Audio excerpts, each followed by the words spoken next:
സർവം ശ്രീകൃഷ്ണാർപ്പണമസ്തു. സ്വർഗവാതിൽ ഏകാദശി അഥവാ വൈകുണ്ഠ ഏകാദശി 2025 ഡിസംബർ 30-31 തീയതികളിലായിട്ടാണ് സ്വർഗവാതിൽ ഏകാദശി അഥവാ വൈകുണ്ഠ ഏകാദശി ആചരിക്കുന്നത്.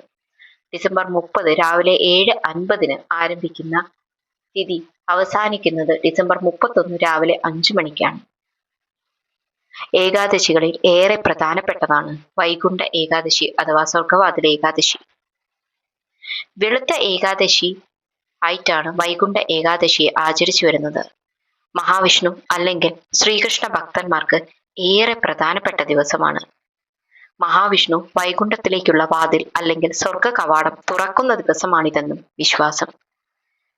പുത്രാദ ഏകാദശി എന്നും ഇതറിയപ്പെടുന്നു. പേര് സൂചിപ്പിക്കുന്നത് പോലെ ഈ ഏകാദശി വിധിയാവണ്ണം അനുഷ്ഠിച്ചാൽ സൽപുത്രനോ പുത്രിയോ ജനിക്കുമെന്നും സർവ അനുഗ്രഹങ്ങൾ ഉണ്ടാകുമെന്നും പുരാണങ്ങളിൽ കാണാം.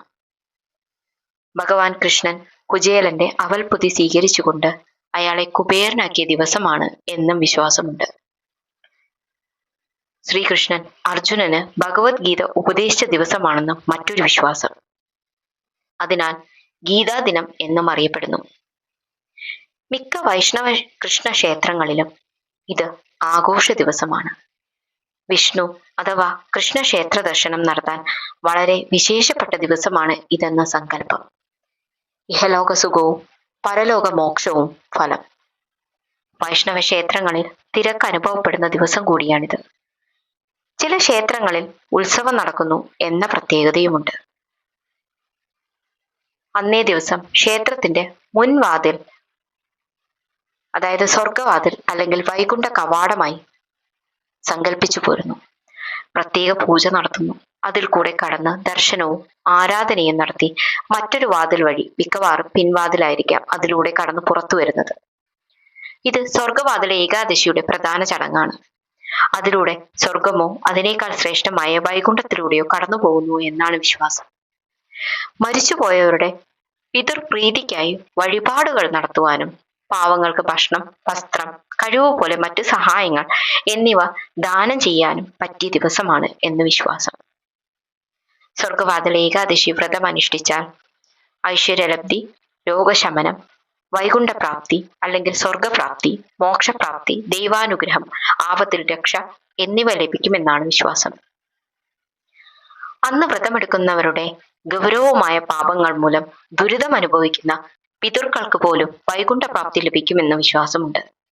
അന്ന് മരണപ്പെടുന്ന ഭക്തർക്ക് മോക്ഷപ്രാപ്തിയോ സ്വർഗപ്രാപ്തിയോ ഉണ്ടാകുമെന്ന് വിശ്വസിച്ചു പോരുന്നു. കേരളത്തിലെ വിവിധ ക്ഷേത്രങ്ങളിൽ സ്വർഗവാതിൽ ഏകാദശി അനുഷ്ഠിക്കുന്നുണ്ട്.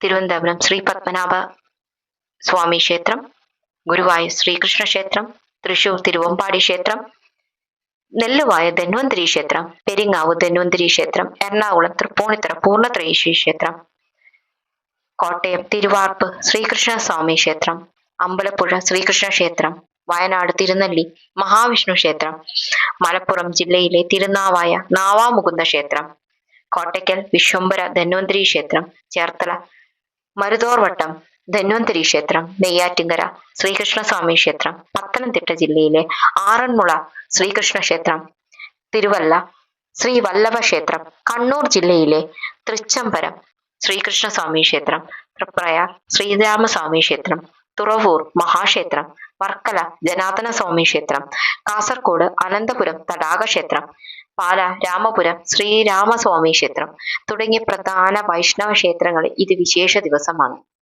ശ്രീരംഗം, തിരുപ്പതി തുടങ്ങിയ എല്ലാ വൈഷ്ണവ ദേവാലയങ്ങളിലും വളരെയധികം പ്രാധാന്യത്തോടെ ഈ ദിവസം ആചരിച്ചു പോരും.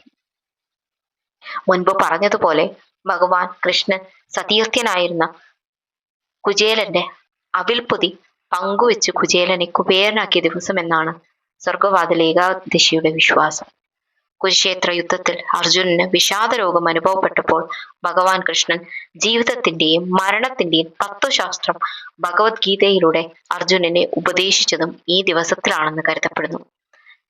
അതിനാൽ സ്വർഗവാതിൽ ഏകാദശി ദിനത്തെ ഗീതാ ജയന്തി ഉത്സവമായിട്ടും ആഘോഷിക്കപ്പെടുന്നു.